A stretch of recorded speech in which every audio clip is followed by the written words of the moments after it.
नमस्कार दोस्तों। देखिए मित्रों, पिछली क्लास में हमने संज्ञा शब्दों के बारे में विस्तार से अध्ययन किया था और आशा करती हूँ आपको वो वीडियो पसंद आया होगा।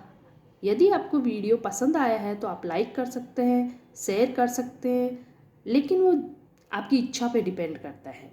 तो आज हम सर्वनाम का अध्ययन करेंगे। सर्वनाम के बारे में विस्तार से इसका अध्ययन करेंगे। तो देखते हैं सर्वनाम किसे कहते हैं। भाषा में सुंदरता, संक्षिप्तता एवं पुनरुक्ति दोष से बचने के लिए जिस शब्द का प्रयोग किया जाता है वह क्या होता है? सर्वनाम होता है। अर्थात किसी शब्द की बार बार पुनरावृत्ति के दोष से बचने के लिए उससे क्या होगा, वाक्य में क्या होगा, वाक्य रचना में क्या होगा, संगतता और सुंदरता आएगी। तो इस पुनरावृत्ति से बचने के लिए क्या करेंगे? सर्वनाम का प्रयोग करते हैं। और सर्वनाम का प्रयोग किस प्रकार करेंगे वो हम आगे इसका अध्ययन कर रहे हैं। तो सर्वनाम शब्द का अर्थ है सर्वधन नाम, यानी सबका नाम, अर्थात सभी वस्तुओं का एक सामान्य नाम होता है।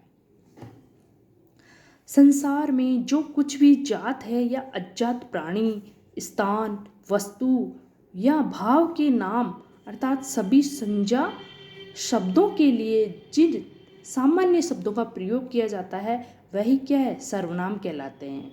अर्थात संज्ञा के स्थान पर प्रयुक्त होने वाले शब्द क्या कहलाते हैं? सर्वनाम। परिभाषा में देखते हैं, संज्ञा के स्थान पर प्रयुक्त होने वाले शब्द सर्वनाम कहलाते हैं। उदाहरण देखते हैं, जैसे मैं, तुम, वह, हम, आप, उसका आदि। सर्वनाम की आवश्यकता वाक्य में पुनरुक्ति दोष से बचने के लिए या संज्ञा के शब्दों की दोहराई या पुनरावृत्ति से बचने के लिए सर्वनाम शब्दों का प्रयोग किया जाता है। इसको हम उदाहरण से अच्छे से समझते हैं। जैसे एक उदाहरण लिया है कि दशरथ एक राजा था, उसके 3 रानियां थी जिनसे 4 पुत्र उत्पन्न हुए। इन वाक्यों में उस और जिनसे शब्द क्रमशः दशरथ तथा रानियों के स्थान पर प्रयुक्त हुए हैं। अतः ये शब्द क्या है? सर्वनाम है। कौन सा शब्द? जिनसे और उसकी। ये 2 शब्द पीछे वाले जो उदाहरण देखा उसमें आए थे, जिनसे और उसकी। तो ये क्या है? सर्वनाम है। तो यदि इन सर्वनामों का प्रयोग किया जाता तो दशरथ और रानियां, अगर नहीं किया जाता तो क्या होता? न किया जाता तो दशरथ और रानियां शब्दों को दोबारा लिखना पड़ता। जैसे देख लेते हैं कि दशरथ एक राजा था, दशरथ के 3 रानियां थी, रानियों से दशरथ के 4 पुत्र हुए।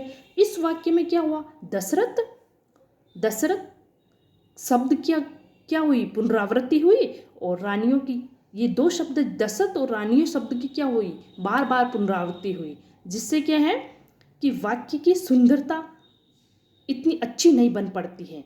लेकिन जब दशरथ एक संज्ञा है और दशरथ जहाँ भी पुनरावृत्ति हो रही है और रानियों की जहाँ पुनरावृत्ति हो रही है, उस स्थान पर अपन जब सर्वनाम का प्रयोग करते हैं तो क्या होता है? वाक्य में सुंदर और संगत वो बन पड़ता है। तो चाहे 2 वाक्यों का अभिप्राय समान है, ये जो 2 वाक्य लिए अपन उदाहरण लिए हैं, उन वाक्यों का क्या अभिप्राय तो समान है कि भाई दशरथ एक राजा था, दशरथ की 3 रानियां थी, रानियों से दशरथ के 4 पुत्र हुए, ऐसे लिख सकते हैं। या फिर दशरथ एक राजा था, उसके 3 रानियां थी, सर्वनाम का प्रयोग करते हुए उसके 3 रानियां थी जिनसे 4 पुत्र उत्पन्न हुए। तो इससे क्या हुआ कि शैली की दृष्टि से प्रथम वाक्य रचना जो हमने उदाहरण देखा था, ये दूसरा है, और पहला जो उदाहरण देखा था उसमें क्या है? प्रथम जो उदाहरण हमने देखा था उसमें वाक्य रचना अधिक संगत और सुंदर है, क्योंकि उसमें सर्वनाम का प्रयोग उसमें किया है हमने, इसलिए वो अधिक सुंदर और संगत दिखाई देता है। तो सर्वनाम का प्रयोग उसकी वाक्य की सुंदरता और संगतता बढ़ाने के लिए हम क्या करते हैं? सर्वनाम का प्रयोग करते हैं। तो सर्वनाम के भेद देखते हैं कि सर्वनाम के मुख्यतः 6 भेद होते हैं। वो इस प्रकार है। सर्वनाम का भेद, पहला है पुरुषवाचक सर्वनाम, निश्चयवाचक सर्वनाम और अनिश्चयवाचक सर्वनाम, संबंधवाचक सर्वनाम, प्रश्नवाचक सर्वनाम और निजवाचक सर्वनाम। लेकिन यहाँ पे पुरुषवाचक सर्वनाम के भी 3 उपभेद किए हुए हैं। कौन कौन से? उत्तम पुरुष, मध्यम पुरुष और अन्य पुरुष। जो लेखक या वक्ता अपने लिए प्रयोग में लेता है तो वो क्या होता है? उत्तम पुरुष। जो किसी श्रोता या किसी अन्य व्यक्ति के श्रोता के लिए या पाठक के लिए प्रयोग करता है वो होता है मध्यम पुरुष। और जो किसी अन्य व्यक्ति के लिए प्रयोग में लिया जाता है वो होता है अन्य पुरुष। इस प्रकार पुरुषवाचक सर्वनाम के 3 भेद होते हैं, उसको हम विस्तार से पढ़ते हैं। जिन सर्वनामों का प्रयोग कहने वाले, सुनने वाले और जिसके विषय में कहा जाए के स्थान पर किया जाता है तो उन्हें पुरुषवाचक सर्वनाम कहते हैं। प्राय बातचीत या लेख में 3 व्यक्तियों का उल्लेख होता है। पुरुषवाचक सर्वनाम को विस्तार से हम समझते हैं, तो आशा करती हूँ आपको ये अच्छे से समझ में आएगा। तो जैसे प्राय बातचीत या लेख में जब भी कोई बातचीत होती है, लेख की रचना अपन करते हैं तो उसे 3 व्यक्तियों का उल्लेख होता है। कौन कौन सा? पहला होता है वक्ता यानी जो बोलने वाला होता है, दूसरा होता है श्रोता जो सुनने वाला होता है, तीसरा जिसके बारे में बातचीत होती है यानी वक्ता और श्रोता के बीच में जिसके बारे में बातचीत होती है वो क्या होता है? तीसरा यानी अन्य पुरुष सर्वनाम होता है वो। इन तीनों प्रकार के व्यक्तियों को व्याकरण की शब्दावली में क्या कहा जाता है? पुरुष कहा जाता है।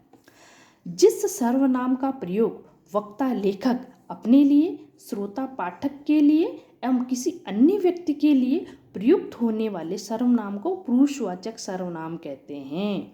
जैसे इसको वक्ता, श्रोता और किसी अन्य व्यक्ति के लिए, इसमें जो उदाहरण इनके लिए हैं तो उसको अच्छे से और समझेंगे तो अच्छे से समझ में आएगा। जैसे मैं और हम स्वयं के लिए प्रयोग होता है, और तुम और तुम ये पाठक या श्रोता के लिए प्रयोग होता है, वह और वे किसी तीसरे व्यक्ति के लिए प्रयोग होता है।